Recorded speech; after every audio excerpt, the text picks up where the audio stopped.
I got my Rev Death That tattoo while we were in the studio recording the new album, and we all wanted to get Jimmy tribute tattoos, but everyone was kind of figuring out what they wanted and what meant something to them, and I had, a million things that I could have gotten that were kind of, like personal, secret little things me and the Rev had.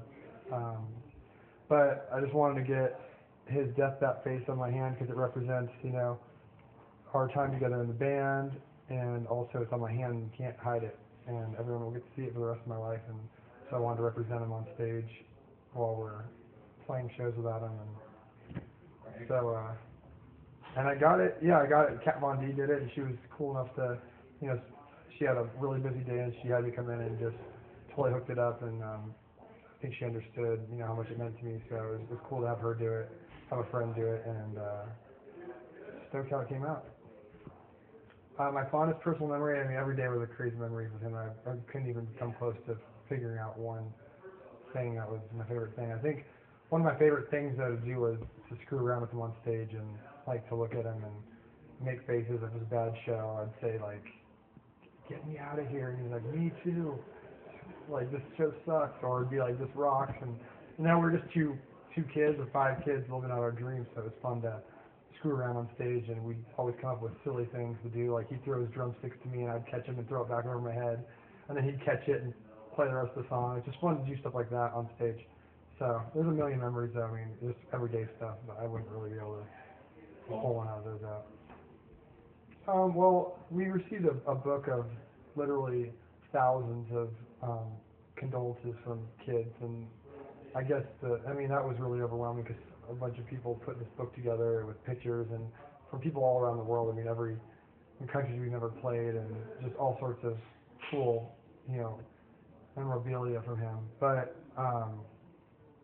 I think the coolest thing was that to realize that the kids really understood how special of a person he was. He wasn't just a drummer in Avenged Sevenfold. They really took a liking to his personality that shone through on all of our DVDs and videos, and they understood that he was more of just a crazy, warm,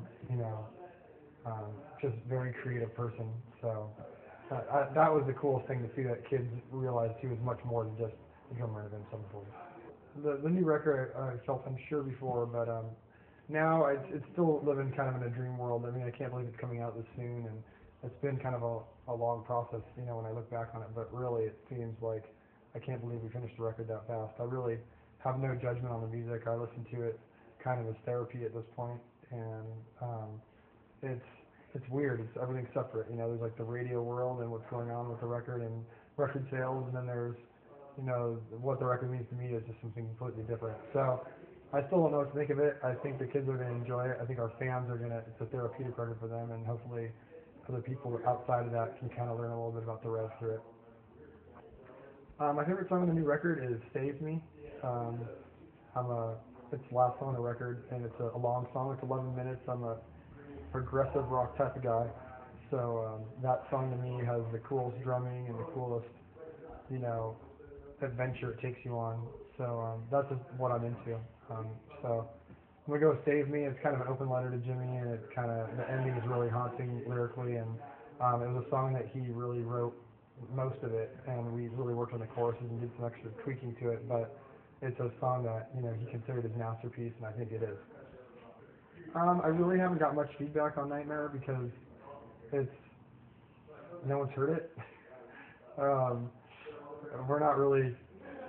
It's really like a high priority to keep, so people don't leak it and steal it. So I really haven't gotten much feedback on it, but it seems the people that have heard it like it, and the people I've played stuff for like it. The only thing I can go off right now is what people think of the song Nightmare, and it's been received really, really well from every outlet, from radio to fans to old school fans to new fans, and it's just being received really well. But as a record as a whole, I really haven't gotten any feedback at this point. Other songs that didn't make the record were, the typical, they're good, but they don't seal the deal. Lost It All's a thrasher. 4 a.m.'s a little melodic, and they both didn't feel right in the record. They're shorter songs. Lost It All's 3 minutes. It just didn't feel right having a 3-minute song on this huge opus of a record. So You know, they'll be fun for kids to listen to later, but to me, they don't seal the deal.